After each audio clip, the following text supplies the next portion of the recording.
Okay.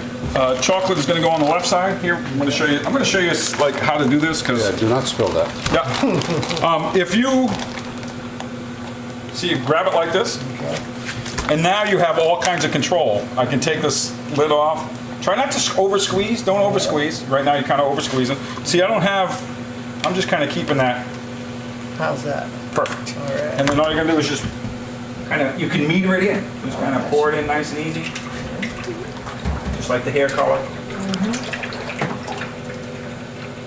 So really, could you make your own soft serve mix? You can. Actually, most people don't necessarily make their own mix, but what they'll do is they'll actually add flavors to the vanilla or the chocolate to make it their own.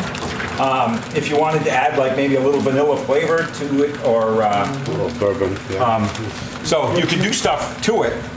Making it from scratch that would be nobody does that. Proportions and stuff, right? Yeah, because if you don't make it correctly, the machine won't necessarily work properly. Got you. So we won't. Because it all has to do with sugar content, the way the machine runs. Okay. I'm gonna pay for my visit. It'll take a couple of years, but I'm gonna pay for my visit right now. Actually, if you put your cap on and grab the other end, and in a wide open area, because if you're gonna spin it.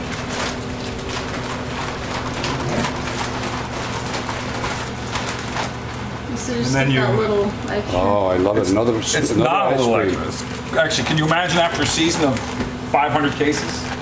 That's 20. That's 1,000 of those. That's well over a couple bags of mix. Just grab it by this part and spin it. Nope, the other side. Grab another corner. Grab that corner right there and just spin the heck out of it.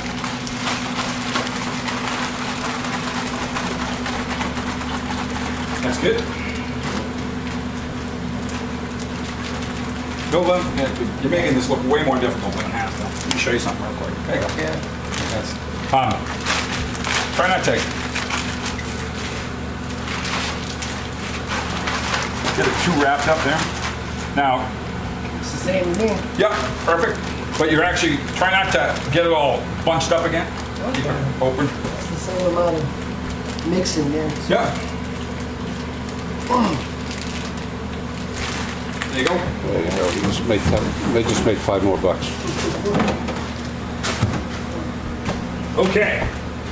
Now what we're going to do, the amount of sanitizer we use is that, you can start it back up? Yep. Okay. The amount of sanitizer we use is actually 100 parts per million. It's actually a consumable mixture. I don't Okay. recommend it, but Yeah. it's food grade. What we want to do though is chase out as much of the sanitized water as we can. You never want to rinse sanitized water out with plain water because you just reintroduce bacteria into the machine. Right now we have a sanitary environment here. Anytime you do anything with the machine, you want to make sure your hands are washed. Anything you're putting in there is clean. Okay? So, but we want to chase out as much of that sanitizer as possible. So I'm going to open up the draw valve, lift the prime plug all the way to the top. It's more difficult than it has to be. And I'm going to hit the pump. And all we're going to do is wait. It'll come out a splash of sanitized water, then it'll be kind of brackish. You want to wait for a real good fresh flow mix, and then I'm going to close the draw handle, and I'm going to wait.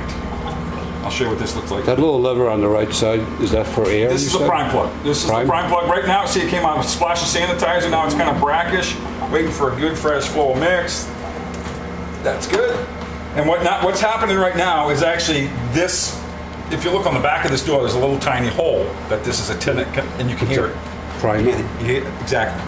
It's what's happening is mix is filling up until it actually hits that hole, and then it's going to spill over. Once you see mix, and normally you'll hear a gurgling sound as well, you're just going to shut the pump off and close that primer. Okay, so you don't run it with the primer on, obviously. Just once it's primed, you're good. Exactly. It's a one-shot deal. So every time if that runs out of liquid, you need to refill it, you need to reprime that. No. No, you don't? Nope. Why not? Nope. Because the probe, you remember the probe we're using? That It sucks it never, out it never gets before. fully empty. Okay. Okay. See it, hear it, close it. Wait for that flow to stop. Doesn't have to be exact. Well, now you're going to move over to that side. So open the draw valve, lift the prime plug. Good. Open the draw valve. Is this one? Yep. Hit pump. And now we wait.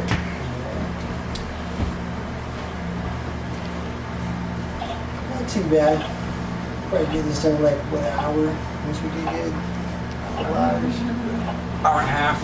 Yeah, hour, 2 hours. Yeah. If you're doing it much quicker than an hour and a half, you're doing something. You're missing some steps. Yep. Yeah, that's good. You can close that. Yep. Just close it. No, just close the drill valve. And you don't have to do it. Just let it run. Just let it relax. You don't have to do that. Don't get the middle one. No, because the middle draws off of both sides. Okay. And now you're priming each side independently.